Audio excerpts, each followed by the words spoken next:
Hörmətli görürmənlər, bu qıtımqı dərsimizdə yaşanğanlarının yemək içməyi haqqında toxtalıb ötümüz. Ötken qıtımqı dərsimizdə hər yaş qrupsidəki insanların yemək içmək alaylығы və diqqət qıldığı işlər içində yaşanğanlarının yemək içməyi haqqında mı toxtalıb ötken idik. Bu qıtımqı dərsimizdə biz məxsus halda yaşanğanlarga yemək içmək haqqında bir qatar tavsiyelerde bulunuz. Hemmimizge ma'lum bo'lganidek davr taraqqiyotiga ergishib insonlarningki yashash sharoiti yaxshilanishiga ergishib insonlarning umri uzamoqda. Shu sababli hozir jamiyatimizda nüfus qurilmasi qaragan vaqtida yashanganlarning nisbati tezdan yuqori ko'tarilmoqda. Ötmüş 40 yıl aldıdaki ölçemlerge hesaplaganda yaşanğanlar 55 yaştan hesaplanatdı.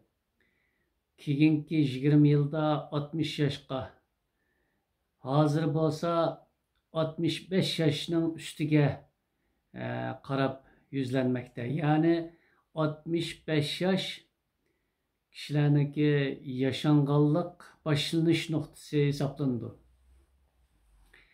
Belki keyinki 10-20 yıldan keyin 65 yaşını mı o'ttir yaş hesaplaşımız ve qiyirliqni 70 yaştan başlap başlanış noktası deb aytishimiz mümkün. Meyli qandaq ko'z qarash noktasidan ve yoki tahlil qilish bosqichidan qarayli yaşanğanlar elbette mevcut buludu ve köpeyip manadı. Şunun için yaşanğanlarga nispeten yemek içmek cihatte alayda bir ders qatarda muamel qılıp alayda bir sahibi bilen bugün yine tekrar aldığınlarda turibmiz. Yaşanğanlarning mundaq iki çoğun töhfisi oludu. Biri yaşanğan insanlarda mantık ve ameliyatçıl ve qadrini biliş tuygusuna ait güçlük bulup bular özleriniki toplagan tecrübelerini xalqqa, cemiyetke takdim qılgısı özdeki ahirki energiyanı ma'lum idari şekilde iktisadi şekilde, ilmi şekilde ve başka imkan yetken şekilde bu enerjisini cari kıldırışqa tirişidir. Bulardaki hayat tecrübesi, teknik tecrübesi, idaricilik tecrübesi ve şundakla her türlük soğuklardaki muamele işlerde tepelgusuz baylık hesaplandı. Ulardaki bu tecrübe, savak ve teklif fikirler insanlar için, halk için, aile için intayın kıymetlik bir baylık ve derslik hesaplandı. İkinci çoğun ehemmiyeti yaşanğanlar elbette o'ttir yaş ve yaşlar için canlıq bir ders veya ki ispatdan ibaret.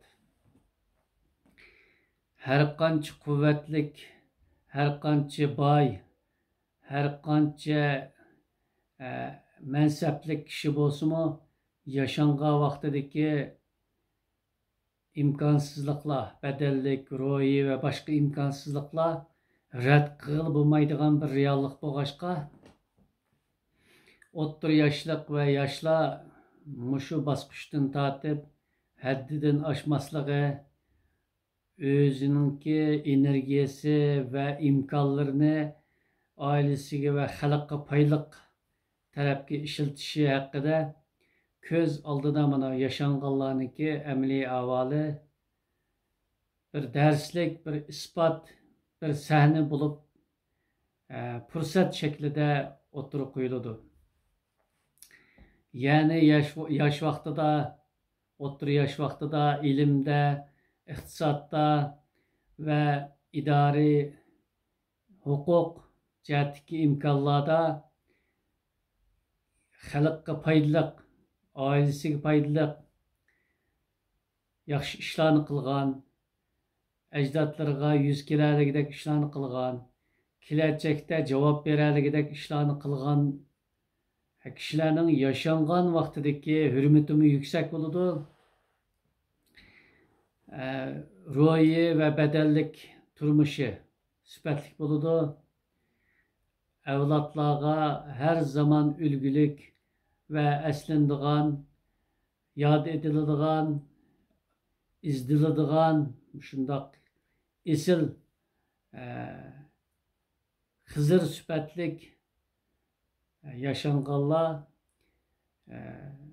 bir ispat şekilde yaxşılıkның töhbünün haman bu dünyada mı paydası ve onun yarqın ifadesini kögül bulduğanlık hakkında bir ispat göz aldığımızda turdu.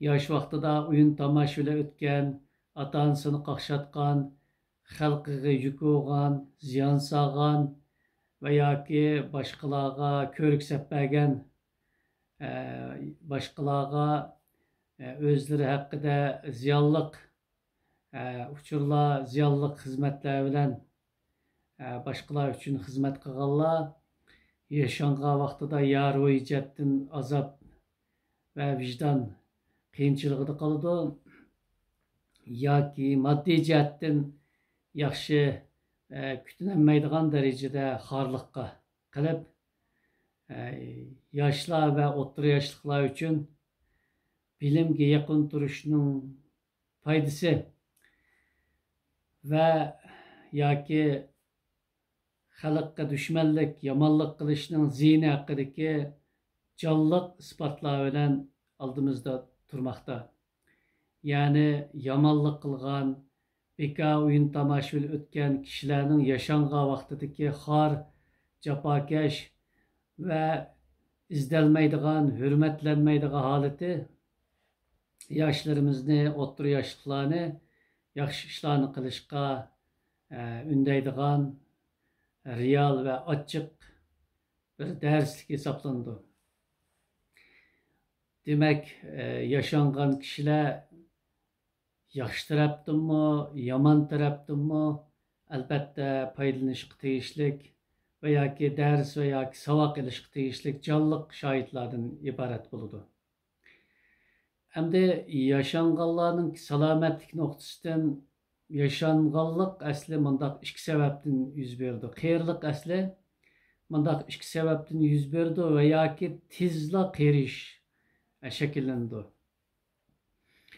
Biri qilqan tomirlari tarayıp, ravan bo'lmay, tomirlar to'silishdan kelib chiqadi va yoki qon quyuqlashib, qonning sifatsiz, quyuq, sesiq bo'lishi tufaylidan hücreler ozuqlanma yoki buruqtirmaga uchrab, butun badandagi o'lgan hücre tezlashib, yangi shakllangan hücre azayganlik uchun qiyirish mavjud bo'ldi yoki qiyirish tezlashidi. İkincisinden ruhiy jihatdan azobga, yolg'izlikqa, qiyinchilikqa uchragan kishilar qiyirishga sababchi bo'ladi yoki qiyirish texmi tezlashib ketadi. Qiyirishdan saqlanamsaqmi, lekin buningki dahshatli yuz berishiga mana yuqorqi ikki sabab asosiy rol o'ynaydi. Albatta biz qiyirishdan saqlanolmaydi ekanmiz. Bu qiyirishni kechiktirishga, qiyirishdagi yuz bergan qiyinchiliklarning oz ko'rilishiga albatta sabab qila olamiz. Her birimizde bu imkonlar bor.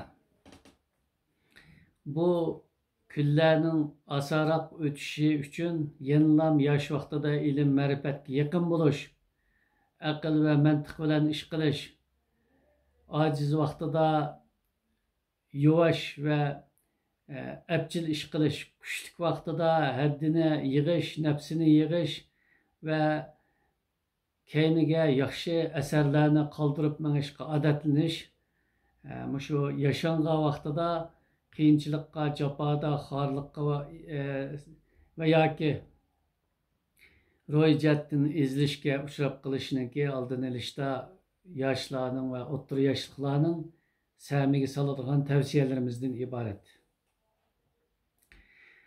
Endi yaşandık, qeridik, bu reallikqa duch keldik deyli. Endi bu vaqtda qandaq oziqlanishimiz kerak? Ailega, jamiyatga qandaq ko'z qarashimiz kerak? Bu yerda yana ikki tavsiyamiz bo'lmoqchi. Birisi tırnak ichidagi podshohlik, hukmdorlik va hammaga ega bo'lish, hammani so'rash, hammadan ustun turish deganga o'xshash psixikalarni asta-asta tashlab, o'ziniki imkonlari bo'yicha gap qilish, o'ziniki salomatligini ayash, ko'nglini ayash va shundaqla boshqalarning ko'nglini ayash, boshqalar azob emaslik, boshqalar ustida hokimiyat qurishga urinmaslik, boshqalarning turmush odatlariga va yoki ularniki kelajak ustidagi planlarga bak o'shiqcha aralashib, ular ustiga besimdorlik qilmaslik va qo'li yetmaydigan, kuchi yetmaydigan ishlarga berilib, tirishib, haddidan bak xo'rash, uprash va oxirida ko'ngil og'rish bilan oyoqlashishi hozir tilda ma'lum bo'lgan ishlarda tirajimaslikni tavsiya qilamiz. Chunki bu o'zini asrash, ko'nglini ayash va boshqalarga zulm silishni to'xtating demoqchi. Ikkinchidan, yashangan vaqtimizda hazm qilish a'zolarimiz ko'nirganligi, charchab ketganligi uchun to'liq hazm qilolmaydi. Yaxshinimi bak ololmaydi, yomonnimi tozlayolmaydi. Shu sababli badanda osonlikcha oziq yetishmaslik bilan birga yana zaharlarning tozalanishi qiyinchilik uchraydi. Shu sababli yashangan vaqtlarda qancha yaxshi yesimi, yana temir va boshqa vitaminlar, mineral moddalar va oqsil yetishmaslik kelib chiqib, badanda bir xil chekinish, terilar yiriklashib, qo'riq besish, nursizlashish, ko'ngli yerim bo'lish, azobga moyil bo'lish, xatarni tilash va xatarlik bo'lishini boshqalarga tilash qatorliq yomon moddiy va ma'naviy, ruhiy va jismoniy yomon bir manzaraga duch kelib qoladi. Shuning uchun yemak-ichmak turmush jihatlarda yengil bo'lishga, suyuq salang bo'lishga, quvvatli ammo oz tomoqlanishga yaqin turish lozim. Yaşangan vaqtida yosh va o'rta yoshda vaqti yetmagan, yeyishga imkoni bo'lmagan deb ko'p yeyishga, ko'p yeganlikni hokimiyat ustiga chiqdik, to'rda o'ltirdik, hurmatga erishdik deb qarab, ko'p yeganlikni boshqalar oldidagi inovat, obro'y deb hisoblab, o'ziga o'shiqcha yuk va zahar to'plamasligini tavsiya qilaman. Demakchi, qini quyuq bo'lish hargizmi yosh, o'rta yosh va yoki qarilarning ma'lum bir turiga xos deb qaramasaqmi, lekin yashangan vaqtida qon aylanishi qiyinlashganligi, tomirlar qattiqlashib, chiriklashganligi hamda zaharning tashlanishi qiyin bo'lganligi uchun yashangan vaqtida qini quyuq bo'lish nisbatan gavdalik bir alomatlardan hisoblanadi. Shuning uchun yashangan vaqtida aksincha kiloning tuvanlishi, aksincha yemakni yaxshi ammo oz iste'mol qilish va aksincha harakatni ko'proq, qo'saqni kam tutish, harakatni ko'p qilish bu yashanganlarning eng e'tiborli va yoki ta'sirli dorisi hisoblanadi. Nima uchun aksincha deymiz? Normal hozir odatlanib ketgan tafakkurimizda yashangan vaqtida aram olish, pensiyaga chiqqanda aram olish, shanba yakshanba kuni aram olish ta'til bo'lsa uxlash qatorliq shu shakllar bizning tafakkurimizda normal hisoblanadi. Aksincha bu intayin xato. Yaşanğan vaqtidagi qon aylanishining oslab minishi tufaylidan biz yaşanğan vaqtida muvafiq darajada badan ko'taraligidek tanharakatga, piyoda minishga yaqin bo'lishimiz, oz va soz iste'mol qilishimiz, nafsimizni yig'ib, bizdan oshqanni yoshlarga berishimiz, bizdagi imkon va tajribalarni yoshlarga anglitishimiz, ammo huquq talashmasligimiz lozim. Demilishimiz ama herketsiz kalmasligimiz lazım. Yaxşı yeyişimiz ama baharimizni başkalarga taqsimlab berishimiz. Vaziyatga ega bo'lishimiz ama huquqni başkalarga o'tkazib berishimiz lazım. Biz yuqorida yaşanganlarniki umumiy salomatlik ahvolini, ruhiy holatini, shundaqla bularga münasebetlik muvafiq keladigan yemek-içmeklerinin prinsiplerini sözlep ötdük. Endi konkret nima yeyish kerak degan vaqtida atigini cho'qim, tatliq, suyuq salam, sho'rpa, uyg'ur osh, kucha ishi qatorliqlardan. Tushda har kuni bo'lmasimi 2 kunda 100 gram atrofida polo iste'mol qilishni va boshqa yemekliklar bilan qo'shib 100 gram polo iste'mol qilishni tavsiya qilaman. 2-3 kunda bir tushligi 100 gram sog'an go'shtni tavsiya qilaman. Kechlik tomoqi akşamı saat 8:30 dan keyingi vaqtga qolib qolmaslik sharti bilan saat 7 atrofida nihoyat muvofiq yanlam suyuq salam, tomoq, issiq tomoq va qizil uzum, qora quruq uzum, badam, hasal, murabba, gulqand muşlar bilan rozi bo'lib ketishini tavsiya qilaman. Her 10 kunda bir tonur kavupi iste'mol qilish yaşanganlar uchun to'liq muvofiq yemek-içmek hisoblanadi. Her 15 günde bir qitim davoyimishki iste'mol qilg'ay.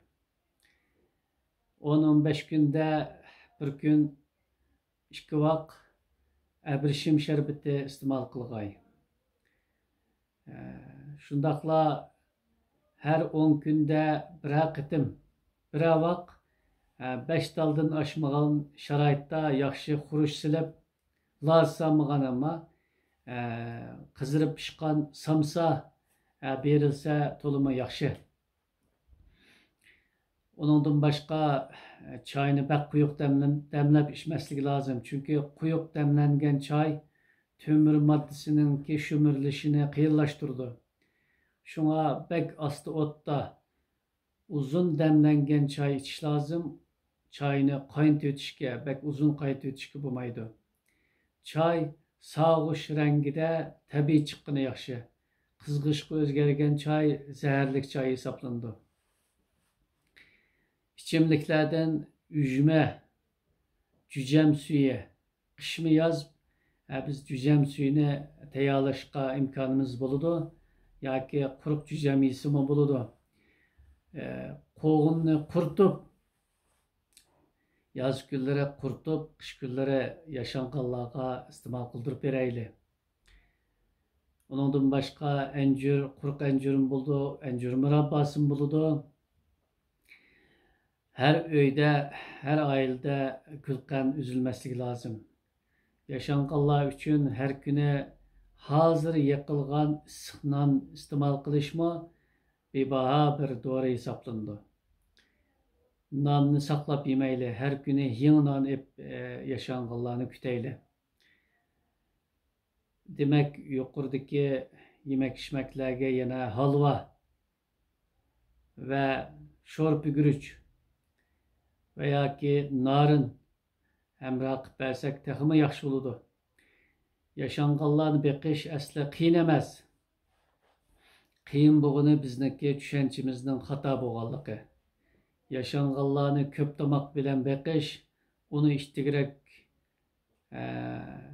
bu dunyodan haydash va tezroq o'ltirib etishga kılıngan bir urunish hesaplandı.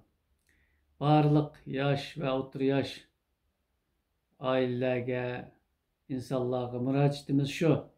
Yaşanganlarni yaş vaqtlarda yaxshi ko'may, xarlab, yaşangan vaqtida ularni tezroq yo'qotish uchun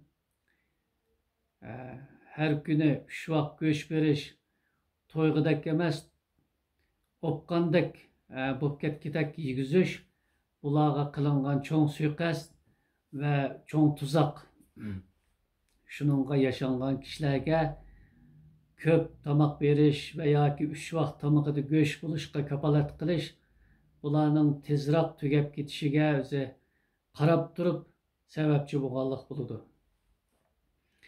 Uningdan boshqa tamoq etishni bilmaydigan yoshlar bak ko'payib ketdi. Hamma tamoqni etalaydi, birini yaxshi etolmaydigan kishilar, bo'pma xonimlar, shu yaşangan kishilarga o'zi ochiq berib, bularni yig'iltib, ularning uchiq gap qilolmasligidan foydalanib, ularni ichidan yig'lashga majbur qilib, xorlab, ularga bu dunyoda hamma jafoni ko'rsatmoqchi bo'lishadi. Bilmaydiki, bu yosh xonimlarmi qirg'an vaqtida, shu kunlarga qolgan vaqtida ochiq yemaydigan, ochiq hissi yuragi va jigiri azoblanadigan mezgil kelgan vaqtida yana o'zining bolalaridan, kelinlaridan yana mush xorliqni takror ko'rdi. Shuning uchun yaşanganlarga ochiq berishdek yavoyi, madaniyatsiz, qo'pol va noldan tuvan bilimga ega mushu holatdan yoshlar qutulishi lozim. Yaşanganlar tatliq, yumshoq, suyuq ve chiroyli muomalaga muhtoj. Yaxshi tamoqlarga, suyuq tamoqlarga muhtoj. Ularga nisbatan ziyonliq, achchiq, zaharlik, axlat berish ballar bo'lish sübütümüzge xil kelmaydi. Shuning uchun yaşanganlarni ilmiy, oz, quvvatlik, tatliq, suyuq salam degan sifatlardagi yemekliklar bilan beqishimiz lozim. Yaşanganlarmi haddini bilishi, o'zini bak yuqori üstün mutlaq hisoblab, bolalarni, kelinlarini ve tuqqanlarini xorlamasligi, bak yaşangan vaqtida huquqdan voz kechishlerini, istifa berishini, 65 yoshdan keyin huquq tutmasligini tavsiya qilamiz. Chunki mingi hujarlar azaygan, mingi qurg'oqlashgan, savdo ko'paygan amaldorlar insonlarga, xalqqa zulm silishga, bir taraflama qarorlar bilan kishilarniki ma'sum insonlarning oilasini parchalash, bolalarni yetim qoldirish, ularni to'pi bilan xorlash, to'plab xorlash qatorliq usullar bilan insonlarni va insonlar to'pini o'zgartmoqchi, ularni bosh egdirmoqchi, ularga azob berib, o'zini xushal qilmoqchi bo'lishadi. Chunki bu bak yaşangan kishilarning huquq tutishi amaliyotda o'ziga bir xil ko'ngil achish, xalqqa bir zulm hisoblandi. Bak yaşangan vaqtidagi huquq tutish insonlik qoidasiga, tibbiy qonuniyatlarga tamoman zid. Qeyri odamlarning huquq tutishini tamoman rad qilamiz. Chunki tibbiy jihatdan rad qilamiz. Biz yuqorida yaşanganlarning bedellik ve ruhiy jihatdagi alayliklerini hamda salomatlik jihatdagi alayliklerini hem yemek içmekdagi diqqat qildigan ishlar haqida so'zlab o'tdik. Barliq kishilar qeriydi, yaşanıdı, yaşanganlıkniki çoğun alaylıkları paylık ve ziyallık alaylıkları var. Hiç kimden tüven emez, hiç kimden üstün emez. Hemimiz okşaşlı yaşınımız. Şunun için deyilgen toğra, yaxşı gap, yaxşı nasihatlar kulak salaylı. Çoğun beşimizgi kâga vaxtıda bilimiz dep qarab durmaylı. Hemimiz bunun din keyin üçün tayarlıq qılaylı. Hammamiz o'zimizni boshqalarning o'rnida xiyol qilayli, yemak ichmakda mo'tadil bo'layli, yemak ichmakda vahshiylikdan uzoqlashayli, ilmga jon jahlimiz bilan yaqin turayli. Bugungi darsimiz mushagicha bo'ldi. Xayr xo'sh.